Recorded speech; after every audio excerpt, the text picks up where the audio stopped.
সুপ্রভাত বন্ধুরা, আজ আরেকটি নতুন ভিডিও বাবা বুড়ো শিব মন্দিরে আপনাদেরকে স্বাগত। এই মন্দিরে জাগ্রত বাবা বুড়ো শিবকে ঘিরে যে কাহিনী আছে এবং এই মন্দিরে কিভাবে আসবেন সব আপনাদের বিস্তারিতভাবে তুলে ধরেছি এই ভিডিওতে। বাবা বুড়ো শিব মন্দির বুড়ো শিবতলা নামে পরিচিত। এটি রাজারহাট বিষ্ণুপুরে অবস্থিত। কেন এই মন্দির বুড়ো শিব মন্দির নামে পরিচিত, কি তার কাহিনী? কথিত আছে পুরনো বলে শিব নাকি স্বয়ম্ভু, তার বিস্তৃতি খুঁজে পাওয়া ভার। তিনি নাকি আত্মভোলা, অল্পেই সন্তুষ্ট, আর সন্তুষ্ট হলে ভক্তদের মনস্কামনা তিনি পূরণ করেন। তবে ভক্তরাই জানেন কোন মন্দিরের শিবলিঙ্গ কতটা জাগ্রত। আর এমনই এক জাগ্রত বুড়ো শিব মন্দিরের খোঁজে উপস্থিত হয়েছি এই বুড়ো শিবতলার বুড়ো শিব মন্দিরে। আসুন এখানকার পুরোহিতের মুখ থেকে শুনে নি এই জাগ্রত বুড়ো শিব মন্দিরের ইতিহাস।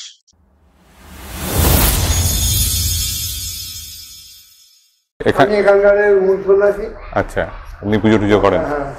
আচ্ছা, 1201 সাল থেকে বুড়ো শিব নামেই ইনি পরিচিত। ইনি আগে এই আমাদের এই বুড়ো শিব মানুষকে স্বপ্ন দ্বারায় এখানে ওনার শিবের চর এই পুকুর থেকে আনা হয়েছে। আচ্ছা, এখন তো এইখানে আগে পুকুর ছিল? পুকুর ছিল, একটা সরার মাধ্যমে উনি ওঠেন, ডাক ডোল বাজিয়ে তোলা হয়। তারপরে থেকে এনাকে এখানে খড়ের চালে এখানে রাখা হতো। আচ্ছা, তারপর খড়ের চাল থেকে পুনরায় এখানে মন্দির করা হতো। এই মন্দির থেকে ফাঁকা মন্দির এখন বর্তমানে হয়েছে। ওই পুকুরের জল অনাবরত ঘুরেছে দীর্ঘদিন। তো প্রথম দিন ওনাকে স্বপ্নে দিয়েছিলেন যে এই সরা নিয়ে এখানে আমাদের এই পুকুরে দাঁড়াবেন। আমরা সরানে জল ঘোরার ভয়ে তিনি উঠে গেছেন। দ্বিতীয়বারের মতন উনি ওই সরা নিয়ে ফের দ্বিতীয় দিন মানে 2-4 দিন বাদেই ওনাকে আবার স্বপ্নে উনি আসেন। স্বপ্নে যিনি উনি সরা নিয়ে থাকেন, তারপরে এই সরাতেই উনি প্রবেশ করেছিলেন। বুঝতে পেরেছি। সরাতে উঠে উনি এখানে আমাদের এখানে খড়ের চাল করে ওনাকে রাখা হতো। পূর্বপুরুষরা ইয়ে নয় পুজো দিতেন, তখন আমরা তো জন্মাইনি। আমার বাবারা, বন্ধুর বাবা, আচ্ছা, উনি এখানকার আমাদের পূর্বপুরুষ মানে পুরোহিত ছিলেন, উনি পূজা করতেন। তারপরে ওনার ছেলেরা, ওনার বংশধর, এনার বাবারা, ইনি হলেন ছোট সন্ন্যাসী, ওনার বাবারা পুজো পরিচালনা করেছে। তারপর এখন আমরা করছি। তার মানে বাবা এখানে খুব, বাবার অধিষ্ঠান আছে। চৈত্র মাসে খুব ভিড় হয়। বুঝতে পেরেছি। মানে সে লোক জায়গা দেওয়া যায় না চৈত্র মাসে। বলি এখানে বলি হতো। আচ্ছা, এখন বলিদান উঠে ফল বলি হয়। এই মন্দির বুড়ো শিব মন্দির নামে পরিচিত। আমরা এর উৎপত্তির কাহিনী এখানকার পুরোহিতের মুখেই শুনলাম।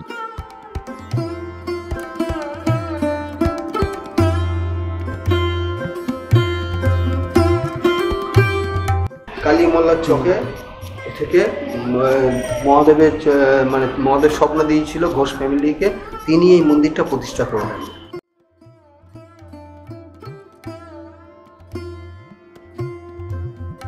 পুরনো শিব মন্দির, যেটাকে বুড়ো শিব মন্দির বলা হয়, এবং এখানে রেগুলারই চৈত্র মাসে এবং বিভিন্ন পার্বণে এখানে পুজো হয় এবং ভক্তরা বা কাঁধে করে নিয়ে এসে বাবার মাথায় জল ঢালেন। এখানে ঝাঁপ হয়, বটি ঝাঁপ হয়। এবং শুধু তাই না, যেহেতু এটা জাগ্রত, এখানে অনেক লোক আসেন তাদের মনস্কামনা পূরণের জন্য, এবং মনস্কামনা পূরণ হয় বলেই আমাকে অবশ্য ওনার যে মন্দিরের যে পুরোহিত উনি জানাচ্ছেন। এবং এটা বুড়ো শিব মন্দির নামে পরিচিত এবং অনেক দিনের পুরনো এই মন্দির। চৈত্র মাসের সংক্রান্তিতে এখানে চড়ক মেলা হয়। এখানে চড়ক মেলা হয়। এই যে পাশে যে মাঠটা দেখা যাচ্ছে, এখানেই মেলা বসে এবং চৈত্র মাসে এখানে চড়ক মেলা হয়। বেশ বড় মাঠ এটা একটা। হ্যাঁ, এখানে হ্যাঁ,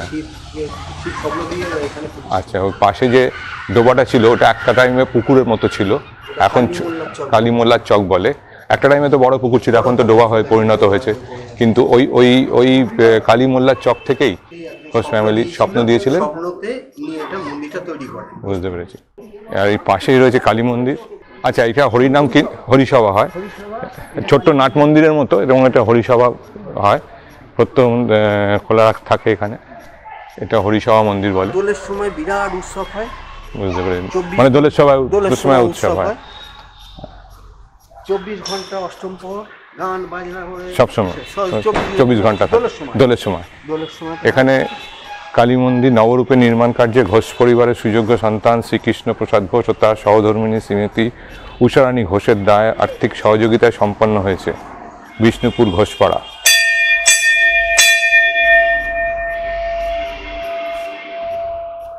এখানে একদিকে রামকৃষ্ণদেব আর একদিকে মা সারদা দেবী। এখানে ছাগবন্দি হয় কালী পুজো। আচ্ছা, এখানে কি দেবী মূর্তি আনা হয়? এখানে কুমির পুজো হয়, গাজনের সময় কুমির পুজো হয়, তারই সেই কুমিরের মডেল রাখা আছে এখানে।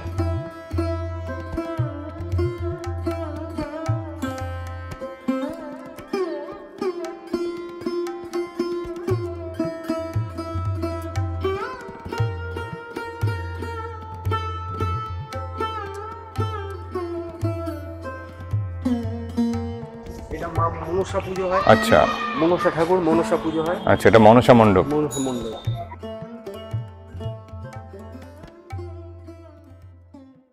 পয়লা বৈশাখের আগের দিন আসবেন, আপনাকে জায়গা দেওয়া যাবে।